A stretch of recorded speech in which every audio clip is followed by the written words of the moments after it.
Notice, this book has been targeted mostly at a male audience. Even though females can apply techniques from this book as well, I've decided to review it through a masculine lens. Joyful laughter, tears of sadness, and a whole lot of insecurities. For many of us, it's the reality of our relationships, particularly our romantic ones. But is all of it really necessary, or are there steps we can take to gain control over our insecurities, emotions, and ultimately our relationships? These are the sorts of questions that Mark Manson takes under the loop in his book Models. Like most other dating coaches, Mark used to be on a quest to become the ultimate ladies' man in his younger years, resulting in countless interactions with all sorts of women. Luckily for him, he has figured out what gives him a real sense of fulfillment instead of trying to find it in a different woman's bed every other day. Am I making a counterintuitive statement? Is it conflicting that I'm reviewing a book on dating whilst judging sleeping with a lot of different women? Not in the least. I think improving our dating lives and everything associated with it is tremendously powerful.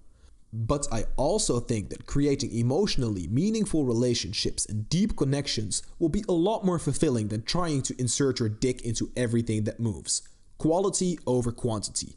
The fact that Manson thinks the same way gave him a lot of credibility in my eyes and separates him from a lot of the self-proclaimed pickup artists.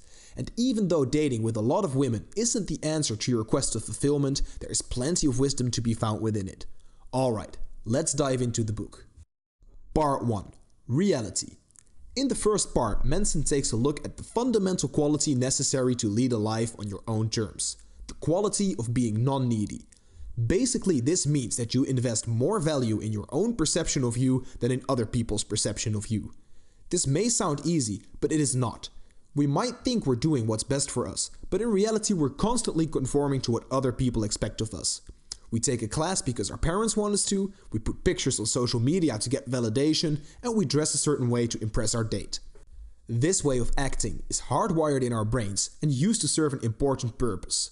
After all, if you didn't conform to the rules of your tribe, you would most likely get kicked out and die a lonely death. This is no longer the case, but unfortunately the system is still present and it prevents us from being who we really want to be. And the thing about dating and relationships is that the people who aren't afraid to be who they are the most attractive. This ties in perfectly to another key quality that Manson refers to as vulnerability. Being vulnerable is associated with weakness, but it is actually a tremendous strength. It is the confidence in exposing yourself completely without being afraid of the judgment it arouses in others. On the other hand, people that don't show vulnerability are scared of other people's opinions and would rather pretend to be someone else.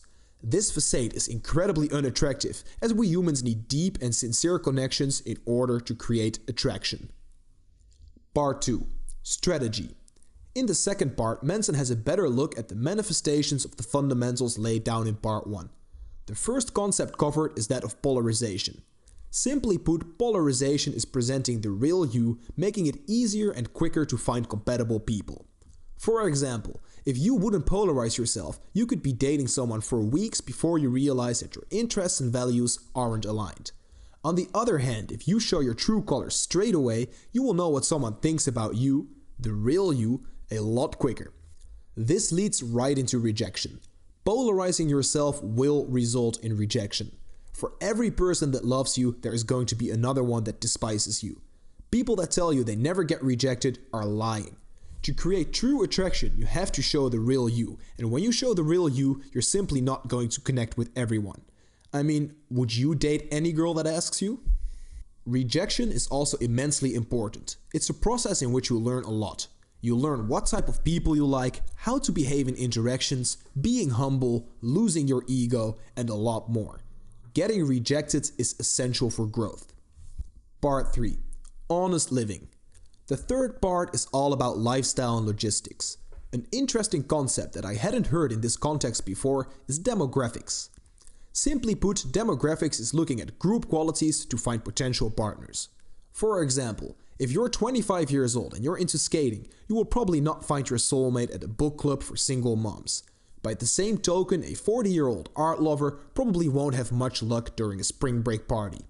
Using demographics to your advantage can save you a lot of rejection and help you find connections more often.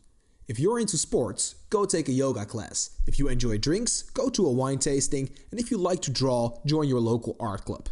Just go somewhere you'd like to be and odds are you'll meet a lot of like-minded people. What's also important is your lifestyle and presentation. It doesn't matter what your interests are and who you are as a person. Everyone can gain from improving their lifestyle and presenting themselves better. Simple things like washing your hair, putting on deodorant, wearing clean clothes that fit, to working out, meditating, and being creative. All these things can help you to become more attractive and improve your life in general. This also conveys the message that you care about yourself. Nothing screams unattractive as loud as someone who doesn't respect his own appearance. Part 4. Honest action. Action. The boogeyman we all resent. Everything is fine when we read some words on a paper. It all makes sense and we feel like we've got the power to be confident and seduce anyone we like. But the moment we step outside, all logic flies out the window and we find ourselves walking in circles, mustering up the courage to approach until returning home 3 hours later, telling ourselves we'll do it tomorrow. This fear of taking action is inherent in all of us, and what separates successful people from mediocre ones is that they are prepared to face this fear and act despite of it. In this part, Manson has a look at the stories we tell ourselves in our heads that prevent us from undertaking action. Thoughts like, she's on her phone, I probably shouldn't bother her, or I'll just hang with the boys tonight, are things we say to ourselves to justify not facing the uncomfortable. But facing the uncomfortable is essential for results, and the more you do it, the better you get at it. So stop listening to your own excuses and act. Part 5. Honest communication. Part 5 gets a bit more into the weeds when it comes to actual dating. Here Manson covers subjects like physical escalation, the dating process, and tips to improve your flirting. These things are important because besides having a good time with a girl, you have to let her know that you're interested in her. Fortunately and unfortunately, this is an area of dating where you really have to gain a lot of experience through practice. You can read all about knowing when and where to touch a girl, but picking up the subtleties of an interaction is something you have to experience firsthand. The same goes for flirting and setting up dates. There are definitely some handy pointers in the book, but it simply doesn't get close to going out there and actually doing it. So that's it for this review. We've taken a look at the highlights of the book, but I definitely recommend you to read the whole thing as it is one of the most practical and highly rated books on dating. As always, thanks for watching and let me know down in the comments which book you would like to see next. If you like this content, subscribe down below to join the pack and I'll see you next week.